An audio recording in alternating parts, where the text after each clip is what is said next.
একটি যাত্রীবাহী উড়োজাহাজে মাঝ আকাশে হঠাৎ অক্সিজেনের সংকট দেখা দেওয়ার ঘটনায় তোলপাড় পড়ে গেছে। এ সময় কেবিনের ভেতরে এক শ্বাসরুদ্ধকর ও গুমট পরিস্থিতির সৃষ্টি হয়। তীব্র অস্বস্তিতে যাত্রীরা হাতের কাছে যা পেয়েছেন তা দিয়ে নিজেদের বাতাস করতে থাকেন। পরে অবশ্য যাত্রীদের নিরাপত্তায় কেবিনে স্বয়ংক্রিয়ভাবে অক্সিজেন মাস্ক নেমে আসে। পরিস্থিতি সামাল দিতে উড়োজাহাজটি জরুরি অবতরণ করতে বাধ্য হয়। গত রোববার বিকেলে ফিলিপাইন এয়ারলাইন্সের একটি ফ্লাইটে এই ঘটনা ঘটে।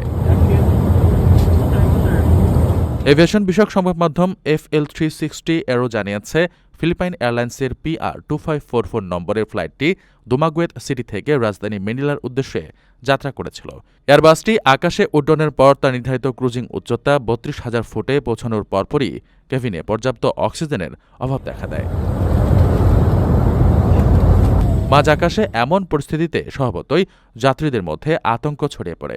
তবে পাইলট দ্রুততম সময়ের মধ্যে উড়োজাহাজটির গতিপথ পরিবর্তন করেন এবং নিকটস্থ ইলোইলো বিমানবন্দরে নিরাপদে সেটিকে অবতরণ করান। এ ঘটনায় এখন পর্যন্ত কোনো বড় ধরনের ক্ষয়ক্ষতির খবর পাওয়া যায়নি। প্রবাসীদের জন্য নির্মাণ হচ্ছে দেশের প্রথম স্মার্ট সিটি, যেখানে থাকছে স্কুল, মসজিদ, হাসপাতাল, সুইমিং পুল, হেলিপ্যাড, পাঠাগার, জিম, সুপারমার্কেট, শিশু পার্ক সহ সকল নাগরিক সুবিধা। মাত্র ৩০ লাখ টাকা বিনিয়োগে মিলছে আকর্ষণীয় ফ্ল্যাট। প্লাটিনাম ইনভেস্টরদের জন্য ঢাকা বিমানবন্দরে ভিআইপি প্রোটোকল সুবিধা।